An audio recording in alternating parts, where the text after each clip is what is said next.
I'm going to demonstrate how dogs are more dependent on the position of our body and the hand signals that we do more so than the actual verbal cues that we give them, particularly with the way that PAWS curriculum is set up and the training methods that we've been using for the foster puppies so far. So I could use any word in particular, and if I do the same hand motion that I've always done for my dog for sit, he will still sit, even if I pick a random word. So, for example, I'll say waffle. Yes. Because I did the hand motion. His cue for standing up is stand. I'll pick a different word. Purple. Yes.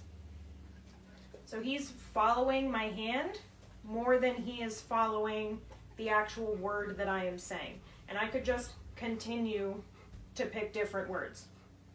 Taco. Yes. So my dog is dependent on my hand cues right now. That's okay.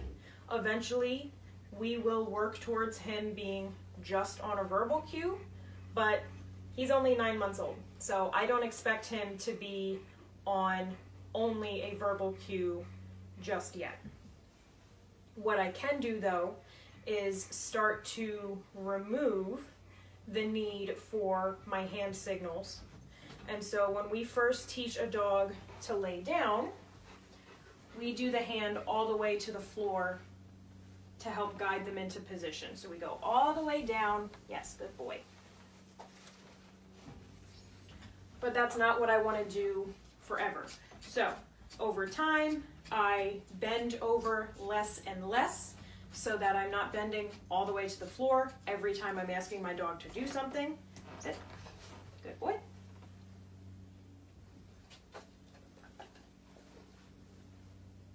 So eventually his down can become the verbal cue, a small hand motion, and eventually I'm getting rid of the hand motion altogether. But for now, where he's at with his down position, sit, good, is just a little bit of a hand motion.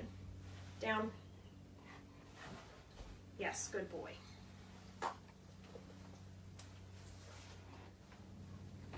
Another thing to keep in mind is where are your hands when you are giving the dog a command.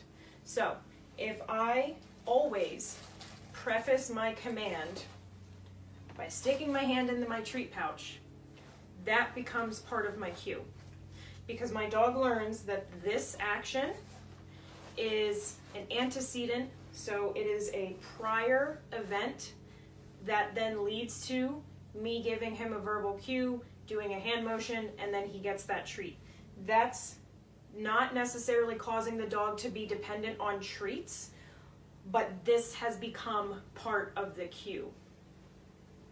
I could very well take my actual treats out, stick my hand in the treat pouch if it's part of my cue my dog, and then reach elsewhere to grab the treat to reward the dog, because this is still part of that behavior pattern.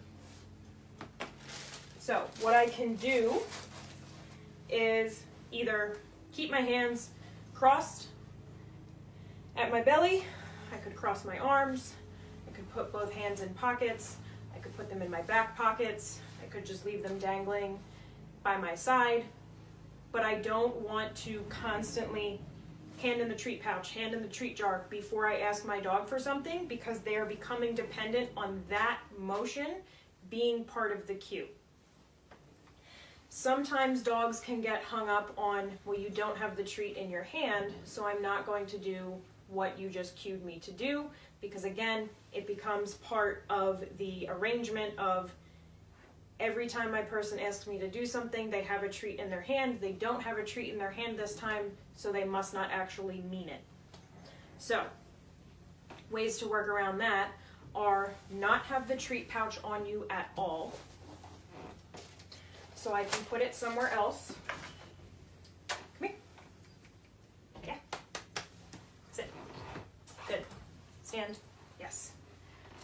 I did all of that without a treat in my hand. I will use a fake treat, so I pretend to hold something. I don't actually have anything in my hand. I put the treat that I do have behind my back. I'm actually going to put it back now because I don't want having a treat behind my back to become part of the pattern. I have nothing in my hand. Sit. Yes. I ask him to sit. I then reach for the treat. I then reward him. I can move the location of the treat farther and farther away from me so that it doesn't become dependent on, I have my treat pouch right next to me. My dog only does stuff when I have the treat pouch right next to me. I can also, so right now I reached into the treat pouch ahead of time. I shouldn't have done that. It's become a habit. So what I can do is, I don't have anything in my hand. Stand. Yes. Reach behind my back. Reward him. I'm going to put the other treats in my pocket. Now I don't have anything in my hands. Sit. Yes, good boy. I reach into my pocket and then I give him those treats. If I show him ahead of time, I have a treat, and then I put it in my pocket, stand, and then I ask him to do something, I'm still feeding into the pattern of he saw the treat first, then I asked him to do something. So I either need to space that out by a lot, and I'm talking maybe 5-10 minutes, or I put those treats in my pocket when my dog isn't looking. If you want to be a weird person like me, you can just have dog food in your pockets all the time. And then when you need them, then you ask the dog to do something. Down. Yes, good boy. And then I can reach into the treat and then I can reward him. I can also start spacing out my food rewards for things that my dog does really, really well. So my dog does not do a heel pivot well yet, so I don't want to move off of food yet. He does do sitting down pretty well with a hand cue, so if I ask him to sit, sit. I know, this is a lot of work. Come on. Yes, good boy. I can give him a pet reward, but he really was not into that because he kind of pulled away from me, and so I was just looking to see if I had a toy for him. I don't, but if I go to pet my dog and they pull away or they duck their head, that's not rewarding to them. So you may think it's rewarding because it's petting, but if they are dodging you, that's not functioning as a reward in that moment, and so then you need to go to a toy, praise, or food.